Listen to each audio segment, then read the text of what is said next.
Ladies and gentlemen,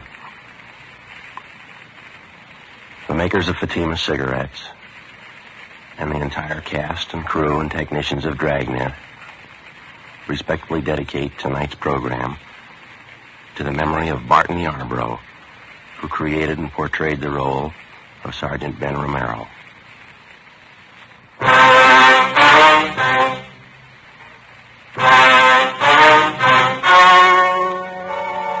The story you are about to hear is true. The names have been changed to protect the innocent. Fatima Cigarettes. Best of all, king-size cigarettes brings you Dragnet.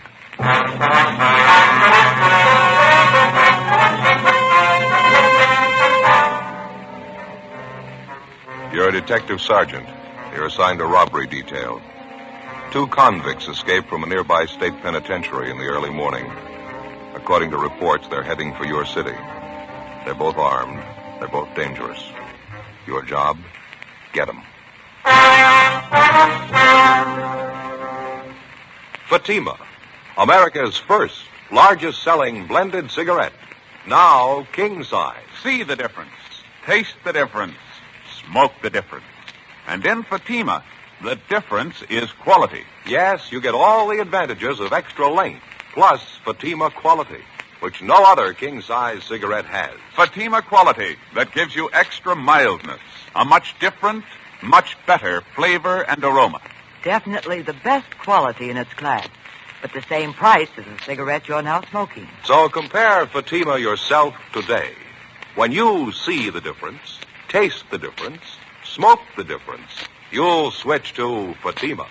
Because in Fatima, the difference is quality. Ask your dealer for Fatima in the bright, sunny yellow pack. Fatima, best of all king-size cigarettes.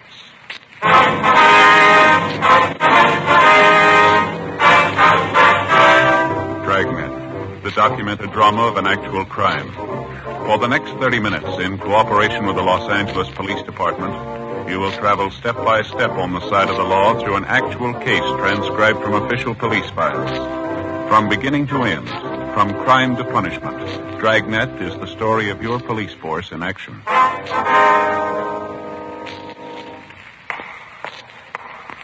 It was Saturday, April 24th. It was hot in Los Angeles.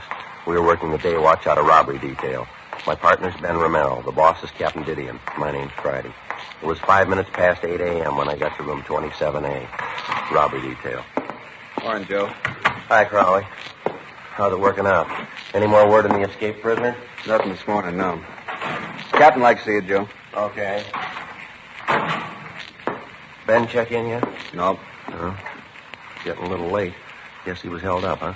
Captain wants to see you right away. Some bad news, Joe. Oh, what's the matter? Maybe it'd be better if he told you. Oh, all right. Oh, morning, Joe. Hi. Do you want to see me? Yeah, come on in. All right. Sit down. Yeah? Got some bad news, Joe. Real bad. What's the matter? I know how much it means. I wish I didn't have to be the one to tell you. Well, tell me what. Sorry, Joe. It's about Ben. Something's happened. Ben? Well, what do you mean? We were notified about it early this morning. I thought about calling you. Figured it'd be better if I told you in person. Well, what's the matter? Is Ben sick? He's dead, Joe. Ben's dead early this morning. What? Yeah, sorry. Heart attack happened a little after 6 o'clock this morning.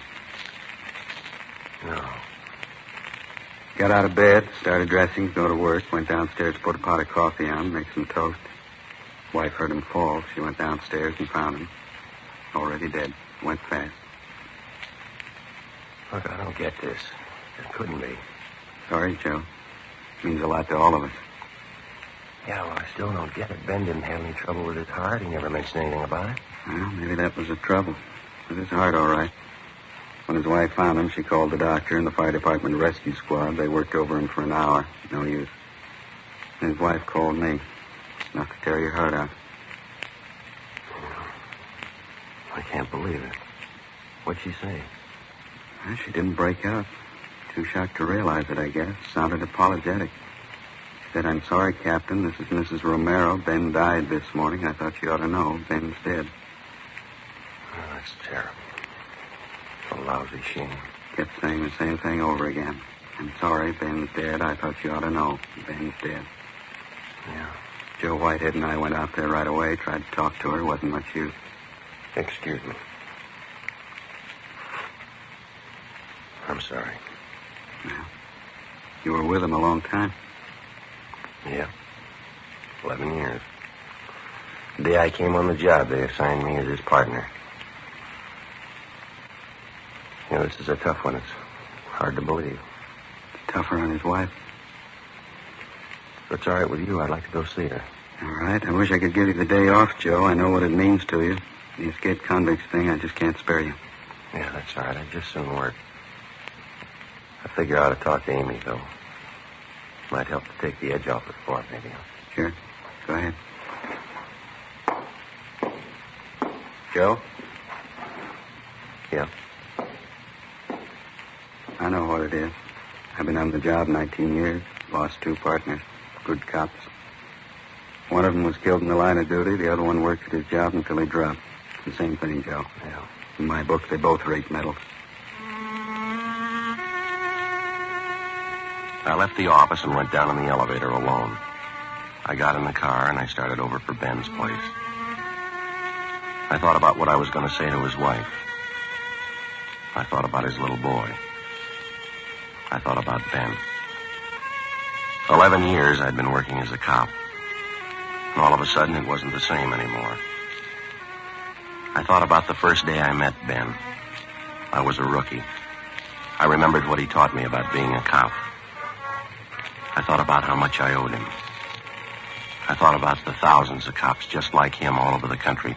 The ones that came before us. The ones that'll take our place. I thought about their lives and their homes and their families. What they meant. What their jobs meant. I thought about Ben. 11 years.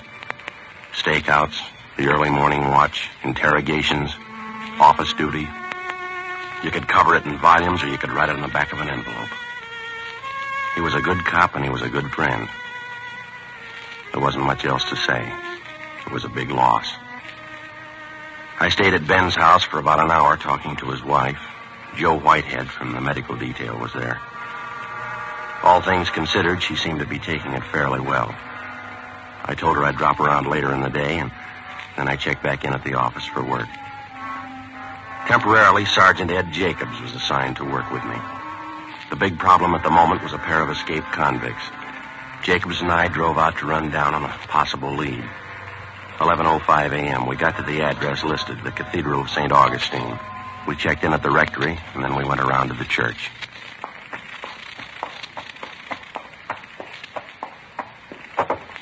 Go ahead. Okay.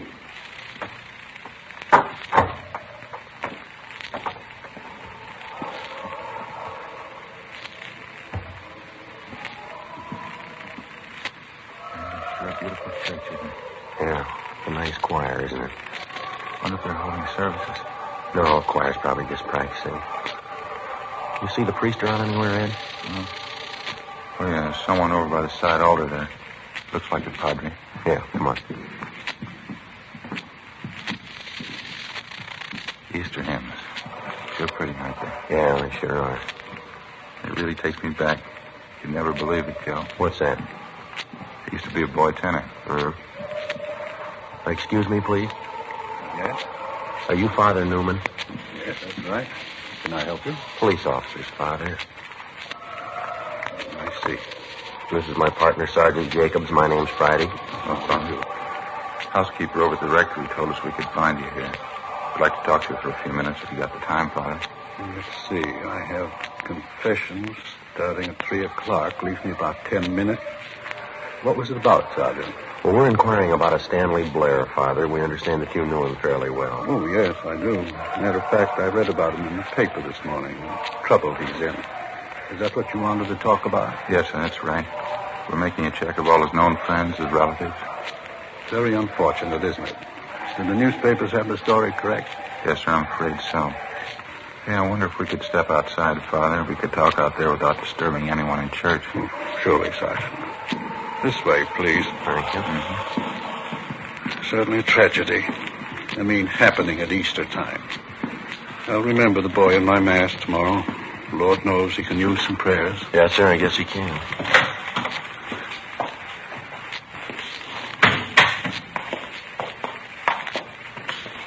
Here we are. Bench there, if you care to sit down. No, sir, that's all right. The newspapers weren't too specific. How did he manage to escape the way he did? I always thought state penitentiaries were well guarded. Well, apparently Blair was one of the trusted prisoners. It's a minimum security prison to begin with, Father. I see. I suppose Blair and the man he escaped with thought about it a good deal. According to the paper, it was well planned. When did they get away, last night? Oh, it was this morning. Prison officials figure about 2 a.m. They slugged a guard and went over the wall. Somehow the two of them got hold of a gun, held up a motorist on the highway and stole his car. That's the last report we had. Terrible. Do the police consider them dangerous? Well, they're armed, Father. Both of them were doing time for robbery. They've both used guns before. How about possible contacts he might have out of town, Father? Can you help us there at all? I'm afraid not, Sergeant. I think Stan knew some people in San Francisco. I don't know their names or addresses, though. I haven't any idea. And there's no special person or place that you know of that he'd be likely to go if he heads back for Los Angeles? No, none I can think of. You imagine he'd be likely to come back here? We're not sure. Last report we had seemed to indicate Blair and his partner were heading this way. Prison's only about 40 miles away. Could be there in the city now.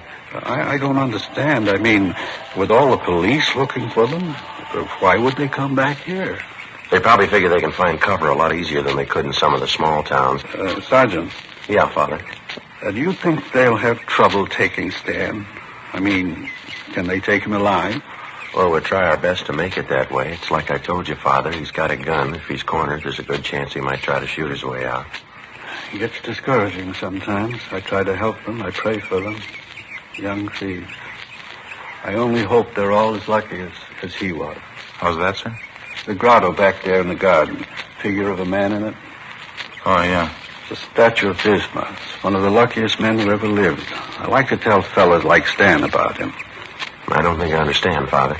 You know the story of the crucifixion, the two men who were crucified with Christ. They were both thieves. Mm-hmm. A few minutes before he died, one of the thieves turned to Christ on the cross, confessed his crimes, asked our Lord to remember him. Christ told him, "This day you'll be with me in paradise."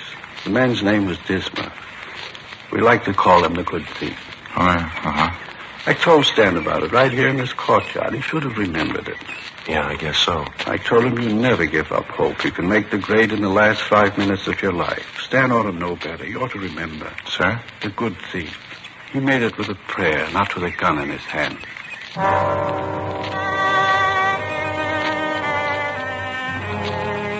Before we left Father Newman, we gave him our card, and he gave us a list of 8 names and addresses, people in the neighborhood who'd known the escaped convict, Stanley Blair, before he was sentenced to the state penitentiary to serve time on his robbery conviction. 3:15 p.m.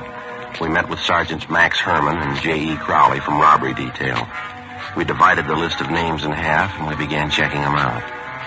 Ed and I didn't have much luck on our end. Most of the people we talked to told us that they knew Stanley Blair, but none of them had seen, heard from him, or knew anything about his activities or his family since Blair had gone to prison 2.5 years before. Stakeouts were set up at 2 of the hottest places. 5:20 p.m. Ed and I went back to the office. Crowley was waiting for us. No luck on our end either. Same thing. Last they heard of him was when he was sent up. I guess that finishes that. Any late reports at all? Yeah, his teletype from the sheriff's office. It was waiting here when Max and I got back. Guess our hunch was right. Looks like they headed this way. Well, how do you mean? Somebody spot him? Just this side of West Covina. Held up a grocery store, slugged the owner. Got $23.40. Not going to take him far. Descriptions match out? Yeah, perfectly. Suspects believed to be 2 prisoners who escaped this day from California Institution for Men Chino. Stanley R. Blair, Wesley A. Russell. There's something else. Yeah? The grocery store they knocked over, they picked up another gun, the owner's. Description and serial numbers on it here. Got 20 rounds of ammunition, too. Supplementary APB's already out on it. How about a car? They switch over? Yeah, we don't know about it. Apparently they're still using the Buick coupe they took from that motorist this morning. No reports on it, though. It's a queer one. You'd think somebody'd spot it. They got the highway patrol working this? Highway patrol, sheriff's office, our department, everybody you can name. By the way, you had R&I pull their mugshots, didn't you? Yeah, both of them, Blair and Russell. They're running off the duplicates now. 500 of them should be about ready. Pretty good shots? Mm-hmm. Stand-up mugs, fairly recent. They were made the last time we had the 2 of them through here. How about that other list of their friends and relatives we pulled from their packages? Young and McCaleb were checking them out, weren't they? Probably still are. No word from them yet. How do you size it to them, Joe, Blair and Russell? I don't know. It's a tough combination. Russell's older. He's got the experience. Blair's younger. He's got the nerve. Any way you figure it, it's not going to be easy. Guns and the ammunition they grabbed, they ain't going to help much either. I guess the roadblocks are up, huh? Highway Patrol take care of that? Yeah, all set working now. All our special details have been alerted. Airports, bus depots, train terminals, just about everything covered. Robbery crawling. Yeah, Mike, how is it? Uh-huh. You'll stay on it, huh? Right. See you later. But Caleb, he and Young are still checking on friends of Russell, some of the places he hung out. Any luck? Nothing yet. Either one of you see the captain on the way in? No, he said he'd be over at the sheriff's office, didn't he? Hot shot. I'll get it. Yeah. What is it? Clothing store out on North Fig, 211 and Slugging. They're sure moving fast. Same? You got it, Blair and Russell. 5:55 p.m. A supplementary broadcast and an all-points bulletin were gotten out immediately on the two escaped convicts. While Crowley and Herman stood by at the office, Ed Jacobs and I picked up duplicate mug shots of the suspects and drove out to the scene of the robbery, a men's clothing store near the intersection of North Figueroa and Merced. We showed a group of mug shots to the victim and two witnesses, and they definitely identified Blair and Russell as the hold-up men. The robbery had netted them less than $20. We relayed all the information we got back to communications immediately, and another supplementary broadcast was gotten out on the two fugitives. An hour later, at 7:05 p.m., Blair and Russell hit again, this time at a sporting goods store in the San Fernando Valley. It netted them $94, a .30-30 hunting rifle, and 200 rounds of ammunition. According to the broadcast, they were last seen heading north through the valley in the Buick Coupe, the original escape car. 7:38 p.m., Ed Jacobs and I got a call to return to our station. We went back to the city hall. Got a hunch, Joe. It's going to be a long night. Yeah, it's a rough one. Guns and ammunition. If they want to make a stand, they're all ready for it. Can't see how they can go too far in that hot car. Roadblock set up. Somebody's bound to stop them. Well, they're doing all right so far. Go ahead, Joe. Yeah. Friday, Jacobs? Yeah, Captain, you want us in here? Not for long. Keep your coats on. The rest of the men have already left. What's the latest? This. Communication from the Ventura Sheriff's Office. Blair and Russell were spotted just across the county line. Sheriff figures they got them boxed in. How close? A lot of territory, 20-square-mile circle. Say they got Blair and Russell tied down inside, and they're on foot. We're sending up men to help out. You're two of them. 20 square miles is going to take a lot of men. Well, if we need more, we'll get them. It's no easy touch. They're desperate. You heard the latest? No, what's that? Last place they hit in the valley, they served notice they're not going to be taken alive, either one of them. Well, that's good sales talk. What do they got to back it up? 3 guns and a load of ammunition. If we want to take them alive, they swear it'll cost us 10 men. They'll kill 5 cops apiece.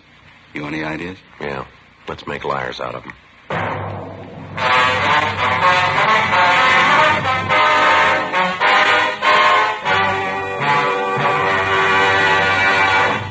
You are listening to Dragnet, authentic stories of your police force in action.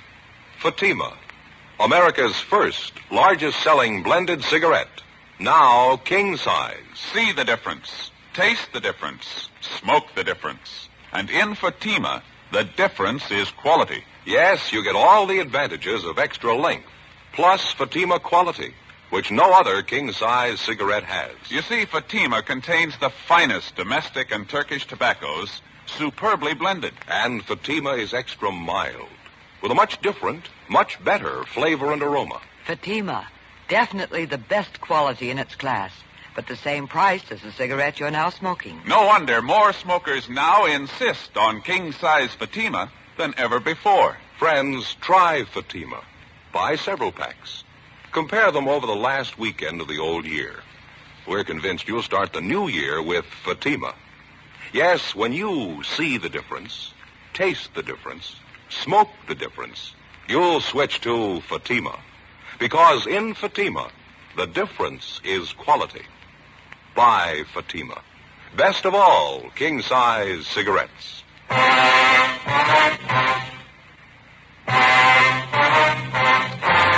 Saturday, April 24th, 9 p.m. Along with Captain Didion and a dozen other men from robbery detail, Ed Jacobs and I left the office and headed north up through the San Fernando Valley. The area where the 2 escaped convicts were reportedly surrounded was just on the outskirts of Ventura County line. On the way out, we stopped for a minute and I phoned Ben's house. His wife had been given a sedative and she was resting. Her folks were with her. 10:15 p.m. We arrived at the meeting point on the edge of the blockaded area from which the search was being directed.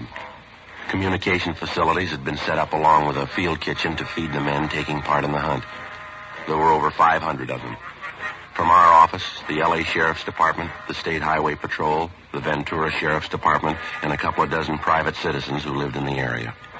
Together with Max Herman and Crowley, Ed Jacobs and I took up our position in the line of men that stretched north and east, then north again, circling the entire area. 20 square miles of it. The line drew slowly inward. 12 midnight. 1 a.m.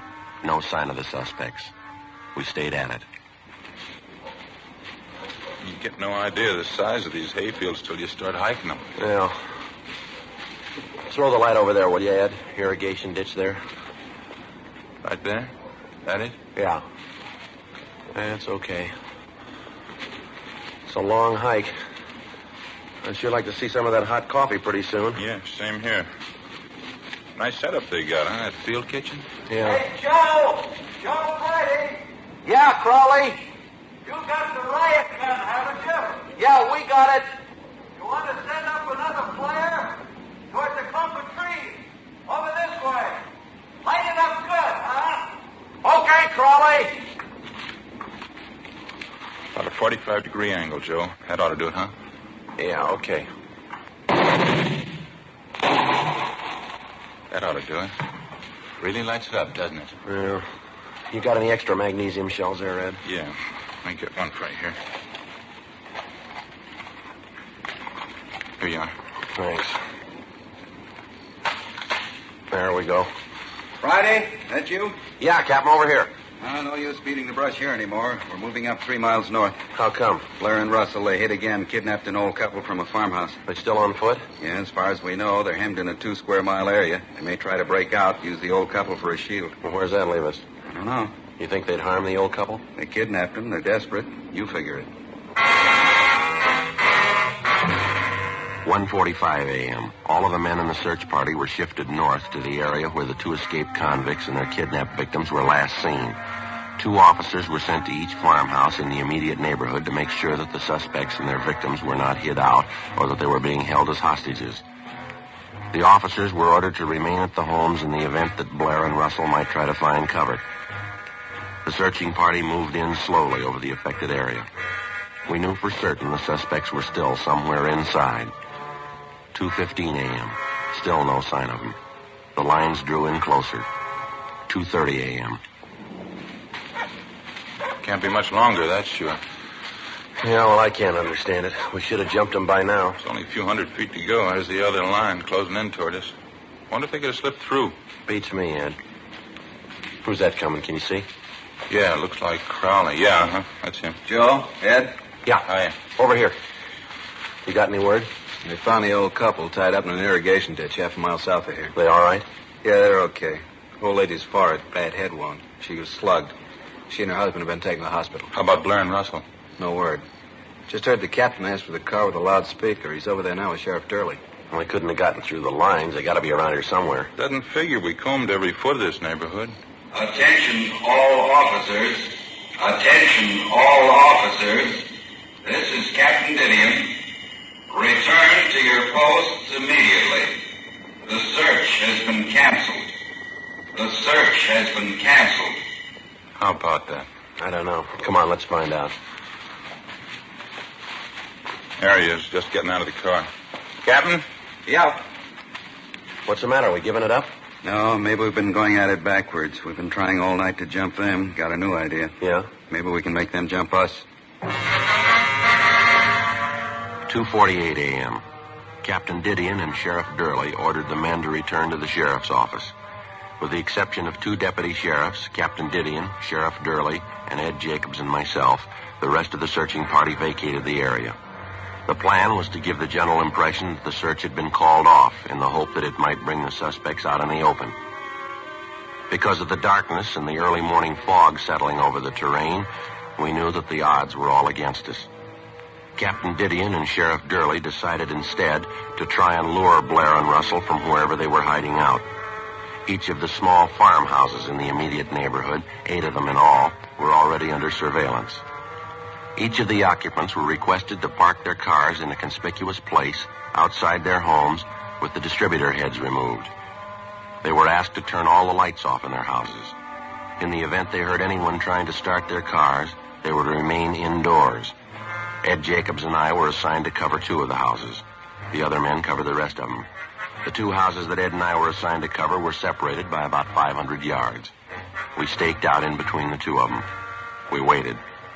4 a.m., 4:30. Sure cold, huh? Yeah. Fog goes right through you. We're going to be getting light pretty soon. Oh, Joe, I just remembered. Yeah, what's that? Easter morning. Wonder how long this is going to go. I promised to hide Easter eggs for the kids today. Well, if it's going to break, it has to break soon. It'll be daylight in a half hour or so, and they won't have a chance then. Wait a minute. Farmhouse down on the left? Yeah, sounds like it. Come on. Can you see the car? Wait a minute. Yeah. You cover the passenger side. I'll come up on the driver's side. And watch it. Joe, hustle. They're getting out of the car. All right. Hold it up. Police officers. Watch it, Joe. Blair. Russell. You haven't got a chance. Throw down the gun. All right, Ed. Let's give it back. Hey, don't shoot, don't shoot. Throw out the guns. Come toward us with your hands open. Don't shoot, West. Do what they say. Come on out. Don't shoot, West. All right, come on. Keep coming. That's far enough. All right, cover him, Ed. I'll shake him down. Yeah. We'll break him. Look out, Joe! All right.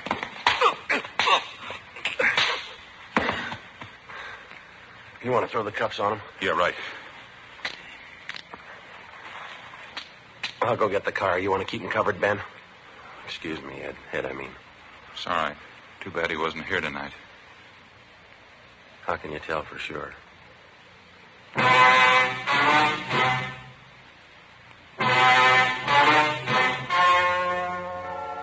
The story you have just heard was true. The names were changed to protect the innocent. On July 16th, trial was held in Superior Court, Department 88, City and County of Los Angeles, State of California. In a moment, the results of that trial. And now, here is our star, Jack Webb. Thank you, George Fenneman. Friends, we all hope that you enjoyed listening to Dragnet in 1951. We all like to think that you'll be with us during the new year. On our part, we hope to do 2 things. To bring you the kind of entertainment you want, and to introduce you to Fatima. Fatima, America's first largest-selling blended cigarette, now king-size. And believe me, it's the best of all king-size cigarettes. So next time, buy a pack of Fatimas. Compare them yourself. When you see the difference, taste the difference, and then smoke that difference, I'm convinced that you'll switch to Fatima. Because in Fatima, the difference is quality.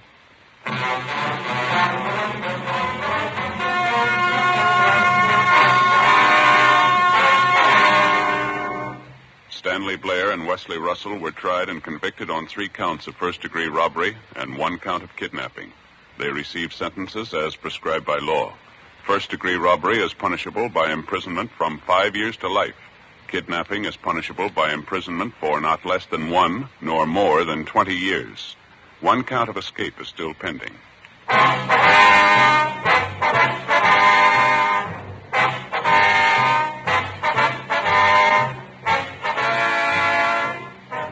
You have just heard Dragnet, a series of authentic cases from official files. Technical advice comes from the Office of Chief of Police W.H. Parker, Los Angeles Police Department. Heard tonight were Barney Phillips and Vic Perrin. Script by Jim Moser. Music by Walter Schumann. Hal Gibney speaking. Fatima Cigarettes. Best of all, king-size cigarettes has brought you Dragnet.